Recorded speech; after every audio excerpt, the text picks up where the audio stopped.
오늘 제목은 돌봄입니다. 이 돌봄은 그냥 이렇게 seeking, 쳐다보는 것, 아니면 넘어질까, 또 아니면 배고플까 이렇게 바라보는 것이 아니라 providing, 뭔가 제공하는 그런 의미에서 돌봄입니다. 여러분 중에 이런 경우들이 있을 것입니다. 운전하다가 운전하고 가고 있는데 큰 사거리랄지 어떠한 사람이 많이 있는 번화가 이 거리에서 이 종종 begging, 뭔가 이렇게 요구하는 사람이 있습니다. 물질을 요구하든지 돈을 좀 요구하는 사람이 있습니다.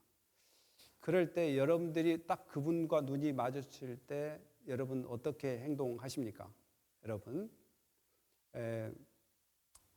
돈이 좀 $1, $2 막 있어가지고 있는 사람은 주는 사람도 있고, 또 반면에 인식 속에 선입견이 있는데 그 선입견이 뭐냐면 저도 한 소리 들었는데 제가 내가 미시간에서 사역할 때 시카고에 이제 미시간에는 한인 마트가 없어가지고 한 4시간 걸려서 시카고에 가서 중부 마켓에 가서 이제 시장을 뭐 한 달에 한 번이랄지 2달에 한 번이, 어떨 때는 3달에 한 번씩 가서 하는데, 거기에 이 길을 가는데 노숙자 되신 분이 운전하고 가는데 이게 딱 섰는데 그 앞에서 또 요구를 하길래 제가 돈이 그때 $5가 있어서 줬단 말입니다.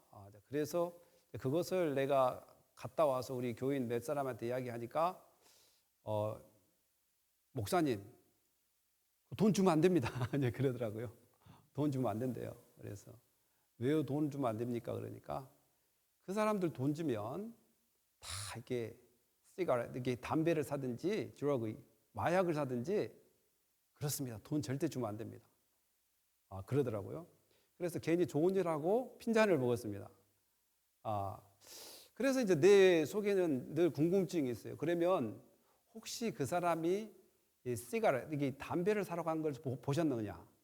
아니면 어떤 마약을 사러 가는 걸 보셨는가? 이걸 좀 질문하고 싶어요. 그 사람한테. 저한테 그렇게 이야기하신 분에게 질문을 못 했어요. 그러나 그 생각에. 그런데 우리가 그 선입견, 그렇게 계속 하다 보니까 실제로 필요한 사람이 있을 때 안 도와주려고 하는 마음들이 이렇게 자리 잡을 때가 있습니다. 저기 서 있는 사람들 다 그냥 돈 주면 그냥 담배를 사든지 시가를 사든지 아니면 와인, 술을 사든지 그럴 사람들이지 정말 돈이 필요해서 하는 거 아니다, 이런 마음들이 이 자리 잡게 된다라는 사실이에요. 이런 마음이 자리 잡게 되면 이 구제라는 것, 남을 돕는다는 것들을 늘 의심하게 됩니다. 의심하게 되고 해야 돼 말해야 돼.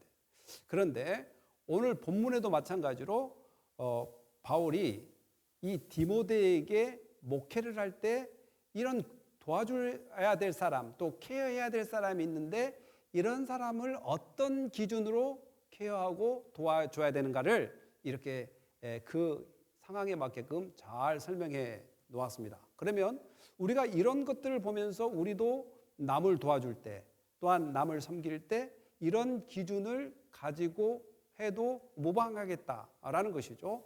오늘 우리에게 이러한 측면에 접근해 본다면 크게 오늘 본문에는 2가지가 나옵니다. 교회에서 형제 자매들을 어떻게 돌보고 도와줄 것인가. 두 번째로는 뭐냐면 특별하게 일반적인 형제 자매가 아니라 정말 어려운 고아나 과부를 교회에서 어떻게 도와줄 것인가. 이런 측면에서 오늘을 말씀이 나오는데, 오늘 돌봄은 그냥 케어링이 아니라 좀 프로바이드, 뭔가 이렇게 제공을 해줘야 되는 이런 측면에서 접근을 해보겠습니다. 가장 성경에서는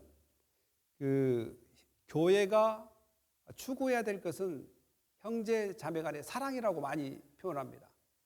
어떤 일이 있어도 교회는 서로 사랑해야 된다. 그리고 사랑의 줄을 붙잡고 교회는 하나 돼야 된다. 이제 이렇게 이야기합니다. 그러면 사랑을 어떻게 실천할 것인가? 사랑을. 고린도전서 13장에도 자세히 나왔지만 또 구체적으로 사랑을 어떻게 실천할 것인가? 교회에서 나이 든 사람을 보면 어떻게 돼야 될 것이고 어린 사람을 보면 어떻게 돼야 될 것인가? 이거 1차적으로 누구한테 이야기하냐면 바울이 디모데에게 이야기하는 거예요. 에베소에서 목회하는 디모데에게 이걸 보고 pastoral epistle이라 그래요. 그것이니까 목회 서신이라고 이야기합니다. 목회를 어떻게 해야 되는가? 그러면 이 말씀이 목회자만 이야기되는 것이 아니라 이 목회 pastoral caring을 받는 그 사람들도 이러한 원리를 알고 있어서 각자 이러한 마인드로 사람을 대해야 된다는 거예요. 사람을 대해야 된다는 거죠. 그래서 먼저 늙은이를 꾸짖지 말고 너가 목사라고 해서 그냥 강압적으로 뭐 나이 드신 분들이 교회에서 잘못하면 리뷰 꾸짖지 말고 그분들의 인격과 그들의 연륜을 무시하지 말고 그들을 존경해야 되는데 네가 그들을 인도할 때 격려를 하면서 인도해 나가야 된다는 거죠. 이러한 격려 가운데 잘 인도해 나간다는 거예요. 그러면 이제 목사가 그렇게 해야 될 일이라면 마찬가지로 장로나 권사님들, 지사님들도 또한 교회에서 나이 드신 사람들이 볼 때 믿음이 다 달라요. 다르기 때문에 믿음이 다르기 때문에 다 행동이 다릅니다. 어떤 분들은 나는 적어도 어떤 일이 있어도 나는 11조를 꼭 내는 사람이야. 막 다 그 믿음의 기준들 그 정의 또한 자기가 추구하는 것이 다 달라요. 그러니까 내가 예를 들어서 나는 어떤 상황이더라도 11조를 내는 사람이다라고 이야기했을 때 저 사람은 안 내니까 그냥 조금 믿음이 없어라고 함부로 이게 꾸짖거나 이렇게 이야기하지 말고 그 인격을 잘 존중하고 나이를 잘 생각해서 아버지를 대하는 마음으로 격려하면서 나가야 된다라는 사실입니다. 그리고 이 마인드는 나이 든 남성뿐만 아니라 또한 젊은이들을 대할 때에도 마찬가지로 이 젊은이가 나의 형제로 생각하고 대해야 된다라는 것입니다. 근데 문제가 뭐냐면 아침에도 이제 우리 영어 할 때 이제 영어 설교를 할 때도 그 이야기를 했지만 지금까지 그 디모데 전서를 이렇게 보면 장로를 뽑을 때 안수집사를 뽑을 때 가장 우선시 보게 되는 것은 이 사람 가정에서 어떻게 하느냐, 가정에서 자녀들을 어떻게 양육하느냐, 그리고 가정에서 이 사람을 어떻게 이발루에이션, 평가를 하느냐가 상당히 중요합니다. 1차적으로. 오늘 이 말씀도 가정입니다. 늙은이를 꾸짖지 말고 권하되 아버지께 하듯 하라. 그러면 우리들이 가정에서 아버지를 어떻게 대하느냐 이 말이에요. 아버지를. 상당히 중요합니다. 왜? 아버지께 대하라고 아버지께 대하듯이 하라고 했으니까 목사님 저는 저희 아버지 집에서 어떻게 대하는 줄 알아서 말 함부로 합니다. 그러면 내가 집에서 아버지에게 말 함부로 하니까 그렇게 대하듯이 하라고 했으니까 교회 와도 나이 먹은 사람한테 함부로 해도 됩니까? 이 차원은 아니라는 거죠. 이 차원은 아니라는 거죠. 가정에서 진정으로 아버지라고 이렇게 부를 뿐만 아니라 대하는 그 마음이 교회까지 와서 이렇게 돼야 되는데 그러면 그 근본 어디서부터 와야 되냐? 가정에서부터 와야 된다. 가정에서 내가 저희 아버지를 어떻게 대하고 있는지, 내가 우리 형제들을 어떻게 대하고 있는지 저는 이 말씀을 보고 많이 깨달았습니다. 오늘 이뿐만 아니라 예전부터 저는 우리 형제들 가운데 피스메이커가 돼야 되겠다. 피스메이커가 돼야 되겠다. 왜냐하면 우리 형제들을 잘 다스리지 못하고 우리 형제들 잘 대하지 못하는데 내가 교회 가서 성도들을 어떻게 대하느냐 이 말이죠. 왜냐하면 내 형제를 사랑한 것처럼 내 형제를 잘 다스리는 것처럼 교회 어르신들도 형제들도 잘 다스려야 되기 때문에 그렇습니다. 그래서 가정이 회복돼야 된다. 또 가정사항이 회복돼야 된다. 그 이유가 이 기본 틀이 잘 안 변해요. 가정에서 했던 것을 교회로 그대로 가져올 때가 상당히 많이 있습니다. 그러나 작은 그룹인, 작은 그룹인 자기 집에서부터 그러한 신앙을 잘 이끌어 가야 되고, 앞으로 나오겠지만 또한 자녀들을 잘 양육해야 됩니다. 여러분들이 교회에서 큰일 하기 전에 먼저 말씀으로 자기를 다스릴 수 있어야 됩니다. 자기를 다스려야 돼요. 그리고 두 번째, 교회에서 큰일 하기 전에 자기에게 맡겨준 자기를 다스리고, 그 다음 부인하고 좋은 관계를 만들어야 돼요. 좋은 관계. 말씀 안에서 좋은 관계를 만들어야 돼요. 그 다음에 더 나가서 부인과 좋은 관계뿐만 아니라 하나님께서 부인과 남편을 통해서 맺어진 열매, 그 열매를 또 말씀으로 잘 양육해야 되는 것이 우리가 가진 사명입니다. 1차적인 사명입니다. 믿습니까? 근데 이것을 많이 놓쳐버립니다. 놓쳐버려요. 제가 어떤 분이 우리 청년대학부를 가르치고 싶었다고 해서 봉사를 좀 하겠다고 저희 교회 오신 분이 있어요. 우리 청년대학부를 좀 성경 공부를 잘 가르치고 싶다고. 그래요. 잘 가르쳐 주십시오. 잘 가르쳐 주세요라고 부탁을 했어요. 근데 이제 제가 어느 날 초대를 받아서 집에 갔는데 아들들이 집에 있다고 이야기하더라고요. 그래서 뭐예요? 그 지하에 있다는 거예요. 지하에서 뭐예요? 혼자 시간 보냅니다. 그래요? 그러면 집에서 계속 살아요? 그래 계속 산다 그래요. 근데 내가 주일날 교회 온 것을 못 봤단 말이죠. 교회 온 것을 못 봤어요. 그런데 교회를 안 다닌다고 그러더라고요. 그래서 좀 마음이 좀 아쉬운 것이 뭐다면, 우리 교회 학생들을 잘 가르치는 것도 고마운데 나는 우리 성도님 자녀들을 먼저 좀 가르치면 좋겠다, 이런 생각이 좀 들더라고요. 교회 와서 막 이렇게 교사를 하는 것도 좋아요. 그러나 우선적으로 자녀를 먼저 좀 가르치면 좋겠다라는 생각이 들었습니다. 여러분, 교회에서 봉사하는 거 정말 좋습니다. 하나님 기뻐하십니다. 그러나 1차적인 목표는 내 자신이 말씀으로 훈련되어져야 되고, 하나님께서 만나게 하신 그 부부가 최선을 다하고 영적 전쟁을 해야 됩니다. 평화를 이루고 말씀 안에서 같이 살아가는 것. 그 다음에 더 나가서 자녀를 잘 키우는 것. 왜 그렇습니까? 바로 그 모습이 교회에 투영되기 때문에 그렇습니다. 교회에 투영되기 때문에. 그리스나 이런 이스라엘이나 모든 철학자들이나 또한 이스라엘의 교육은 다 가정교육부터 시작된단 말이죠. 학교 교육이 아니었습니다. 학교 교육이 아니었어요. 그러니까 이스라엘 백성들도 가정에서 교육을 말씀으로 잘 양육되어 있습니다. 그리고 부모는 자녀를 next generation to generation 계속해서 자기가 살아있는 동안 그 아들과 그 손자라도 계속해서 신앙의 교육을 시키라고 신명기는 계속 가르치고 있습니다. 왜 그러냐? 그 틀이 바로 교회의 관계를 유지하는 틀이 되기 때문에 그렇습니다. 그래서 베드로전서 5장 5절은 이렇게 기록합니다. 다 같이 한번 읽어봐. 젊은 자들이 시작. 젊은 자들아, 이와 같이 장로들에게 순종하고 다 서로 겸손으로 허리를 동이라. 하나님은 교만한 자를 대적하시되 겸손한 자들에게 은혜를 주시느니라. 아멘. 이 하나님께서 막 특별한 것을 좋아하고 막 기도 많이 하고 성경을 달달 외우는 것도 하나님 좋아하십니다.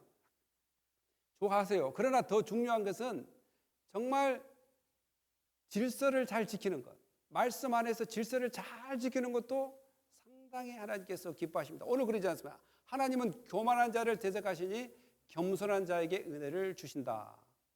질서를 파괴하는 것은 겸손이 아닙니다.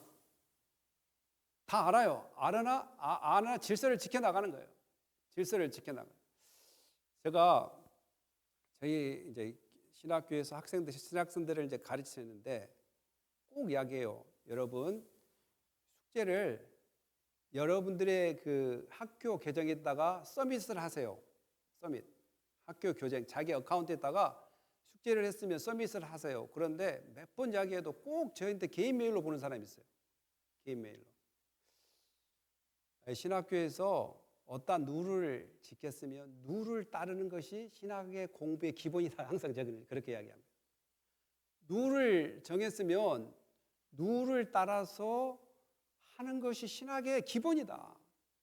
많은 성경 구절을 많이 외우고 그거 좋아요.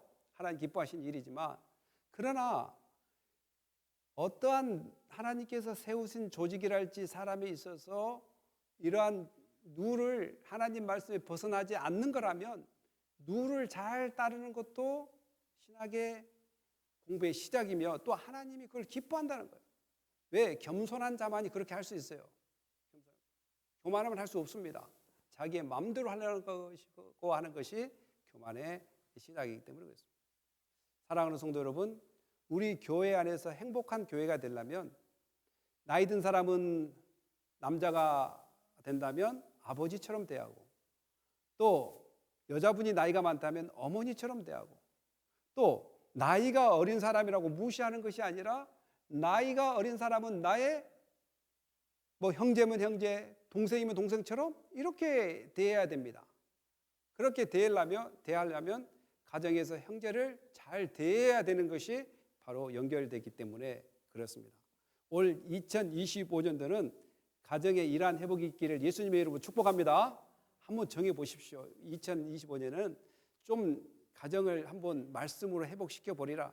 또 이런 것들 관계를 다시 한번 내가 회복시켜 보리라. 왜냐하면 거기에서부터 가정의 신앙 교육으로부터 모든 것이 출발하기 때문에 그렇습니다. 또 이제 이 이야기를 하고 이제 두 번째 이제 형제간에 또한 나이 든 사람, 젊은 사람 어떻게 서로 대해야 되는가 하고 난 다음에 그 다음에 이 가부, 교회 안에서 가부가 있단 말이죠. 지금 에베소서 안에 지금 가부가 있는 거예요. 에베소 교회 안에 가부가 있습니다. 그 당시에 과부가 상당히 많은 이유가 첫째는 역사적으로 남자와 여자의 결혼 연령 차이가 다릅니다. 보통 그 당시에 AD 50년, 60년, 70년 그 1세기 경에 뭐냐면 여자들은 15에서 25세에 결혼했단 말이에요. 15에서 25세, 25세. 남자들은 언제 결혼을 하냐면 20살에서 20살에서 25 그 사이에 결혼을 많이 했단 말이에요. 그러니까 여자와 남자의 그 결혼 그 시작 나이가 보통 10살 차이 납니다. 10살 차이. 그러니까 남자가 일찍 죽습니다. 일찍 죽어요. 그때 그 당시에. 그리고 그 당시에 보통 50대가 되면 많이 산 겁니다. 의학이 발전하지 않고. 그러니까 남자가 일찍 죽게 됩니다. 그래서 가부가 늘어나게 되고 두 번째 인식적인 문제가 있어요. 인식적인. 남자들은 쉽게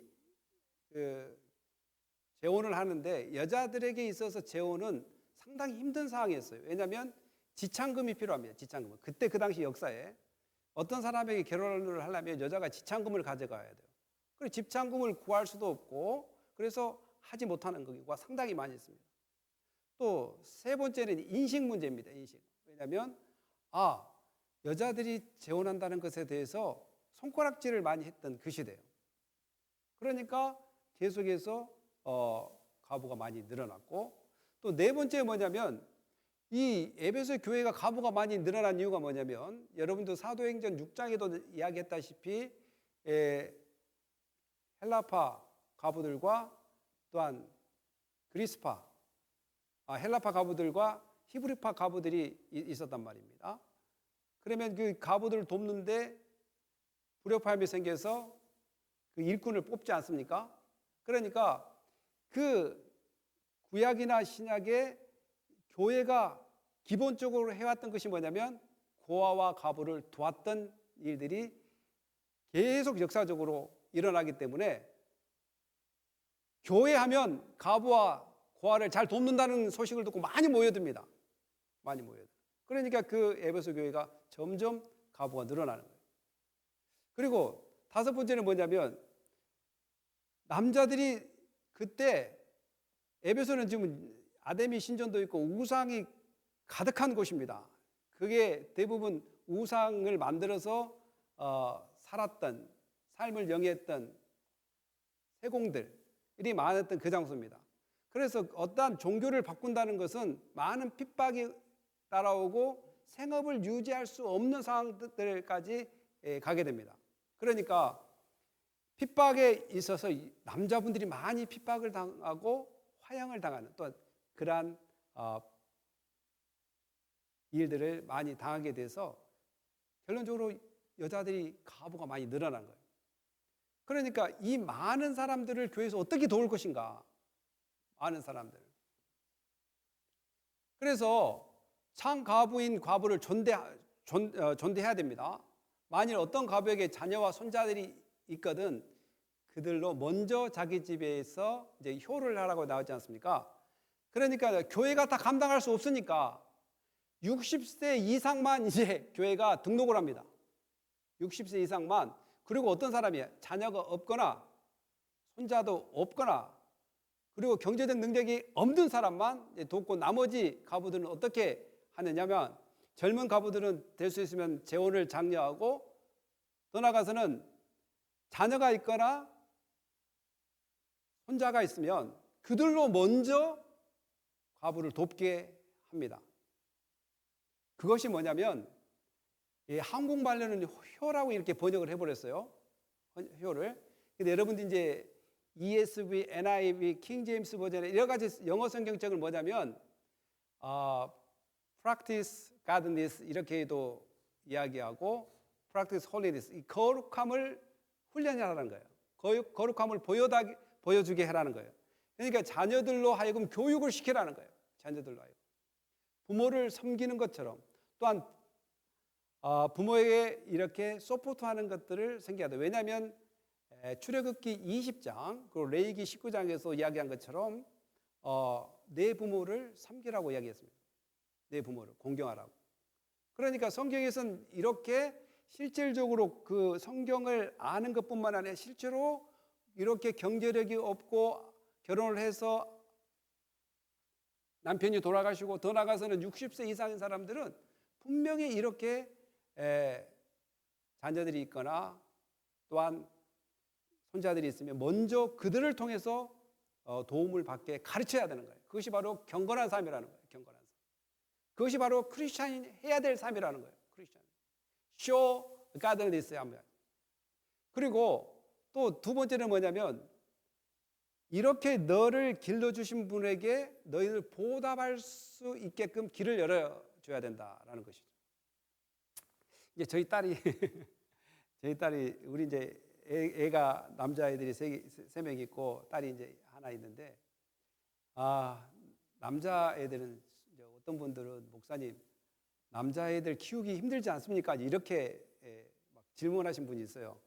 근데 제가 보니까 남자 키우는 좀 쉬워요, 사실은. 저희 가족만 그렇습니다. 다른 분은 어떤지 모르겠지만.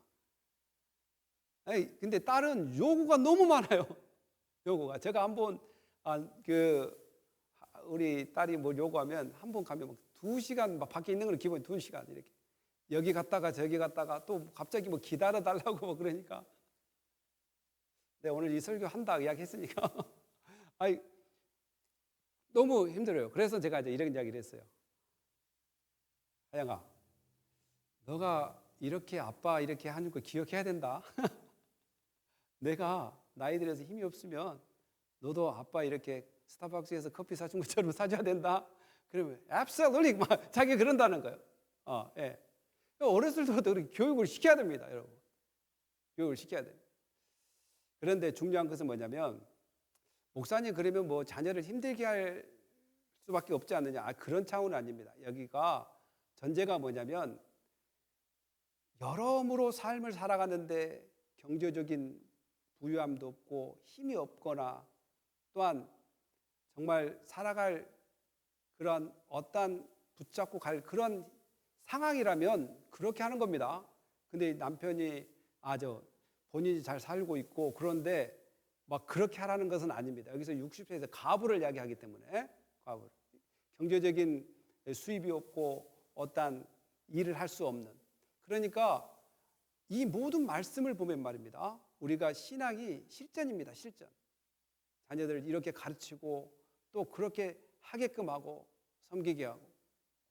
그래서 성경에서는 경건을 또 이렇게 정의합니다. 우리 마지막 하나님 아버지 한번 읽어볼까요? 시작. 하나님 아버지 앞에서 정결하고 도름이 없는 경건은 곧 고아와 과부를 그 환난 중에 돌보고 자기를 지켜 세속에 물들지 않은 그것이니라. 아멘. 바로습니다. 하나님 아버지 앞에서 정결하고 도름이 없는 경건이 뭔가? 그냥 기도 많이 하고 성경 많이 알기 때문에 나는 이렇게 많이 알고 기도를 많이 한 사람이요 알아주세요라고 했던 그 바리새인들은 기도를 많이 하면서 사거리에 나가서 나는 이렇게 경건한 사람입니다. 나는 이렇게 헌금을 많이 해서 나는 이렇게 경건한 사람입니다. 그러나 예수님께서 인정해 주지 않았습니다. 그러나 현실에 맞닥뜨려서 상황이 벌어질 때 얼마나 그 과부나 고아나 이 어려운 사람들을 돌보냐라는 것입니다. 사랑하는 성도 여러분, 교회가 바로 이렇게 어려운 사람들을 질서 있게 이런 기준을 가지고 돕는 것이 바로 경건한 교회이고, 또 개인도 목사님 저 사람 도와주지 마세요. 저거 주면 뭐 시가렛, 뭐 와인, 뭐 드러그 이런 거 사 먹으니까 하지 마세요. 이럴 수도 있어요.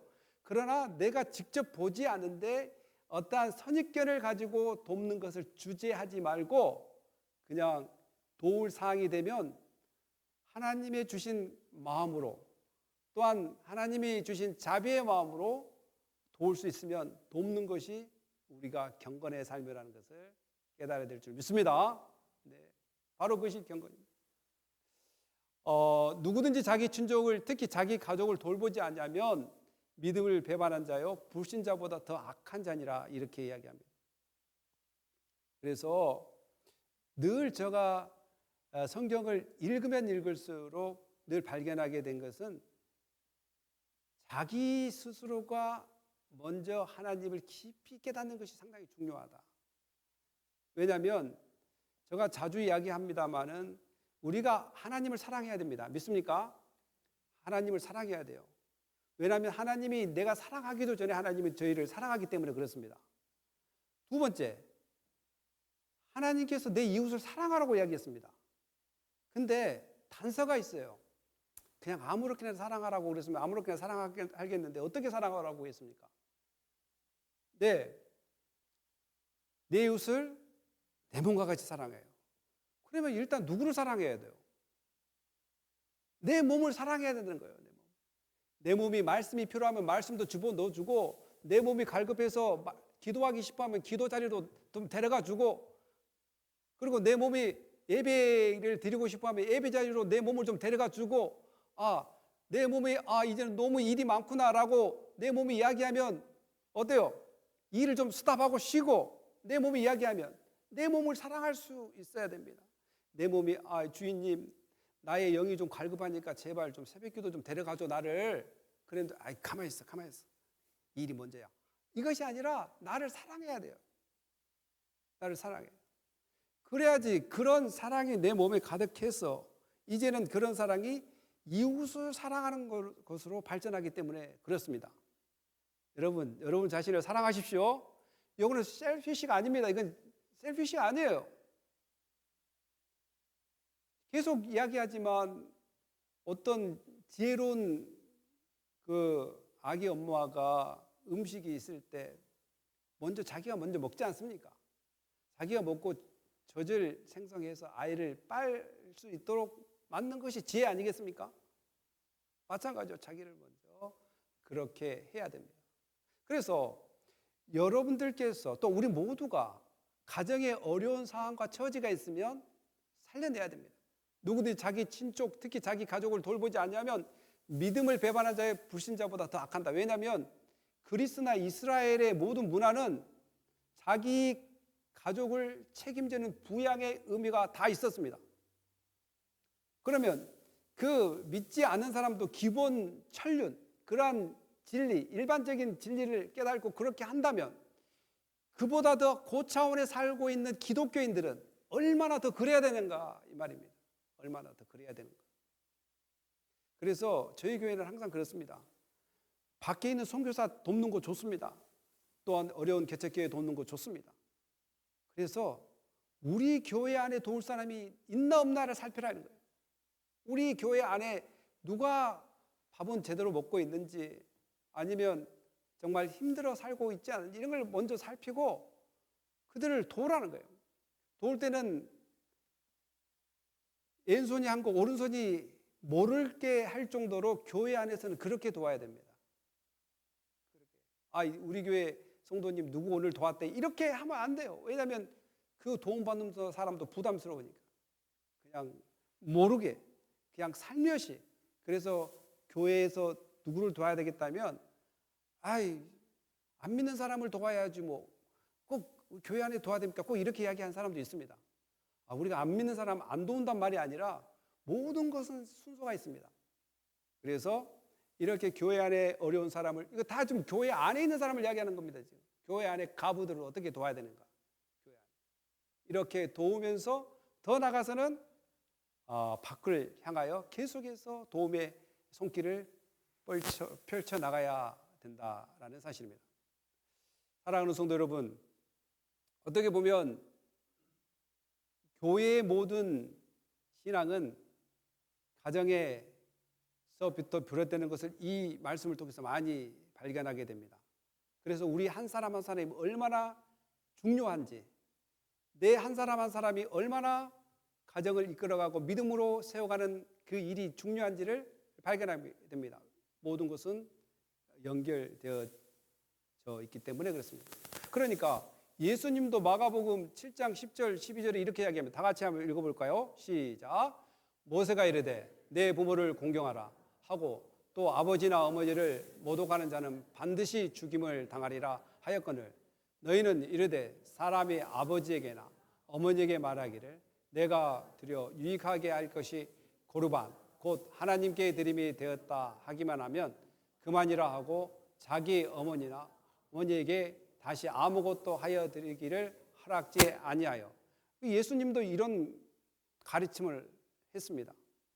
그러니까 얼마나 강한 어투로 이야기합니까? 내 부모를 공경하라. 아버지나 어머니를 모독하는 자 반드시 죽는다. 부모가 좀 잘못했다고 해서 막 저주를 퍼붓거나 그러면 여러분들의 화가 옵니다. 우리가 잘 알다시피 노아 이야기에서 발견했듯이 아버지가 술 먹고 좀 실수한다고 해서 그걸 다른 형제들에게 까발리면 오히려 그래 아버지가 실수했구나 라고 이제 이렇게 비아냥거릴 수도 있겠지만, 그러나 하나님의 마음은 그것이 아니에요. 그 부모의 마음을, 부모의 그 허점을 커버해주고 감싸주고 또한 뒷발걸음해서 덮어주는 그러한 마음으로 접근하기를 원하는 거예요. 그래서 아버지를 대하듯이 어머니를 대하듯이 형제를 대하듯이 해야 된다라는 사실입니다. 그리고 늘 우리가 교회 안에서나 가정에서나 도움이 필요한 것이 있다면 우리의 마음을 열고 하나님께서 허락한 그 범위 안에서 늘 마음을 열고 도우려고 할 때 하나님께서 나누는 자에게 더 풍성하게 해주는 것을 경험하게 됩니다. 사랑하는 성도 여러분, 우리가 도와야 될 사람이 어디 있습니까? 바로 교회 안에 있고 여러분의 가정 안에 있고 친정 안에 있습니다. 그리고 우리 주변에 많은 사람들이 있습니다. 바로 이러한 원리를 가지고 늘 돌보며 섬기는 것이 복된 일이고 경건이라는 사실을 깨닫고 여러분들께서 하나님께 주신 복 가운데 할 수 있는 범위 안에서 여러분들 섬기며 나누며 돌보는 은혜가 있기를 예수님의 이름으로 축복합니다. 기도하겠습니다.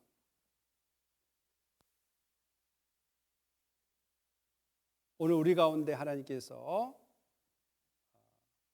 공동체 또 가족으로 만나게 해주시는 교회가 있습니다. 교회 공동체가 서로 가족이란 것을 깨닫고 나이 든 사람을 대할 때는 아버지를 대하듯이 또 나이 드신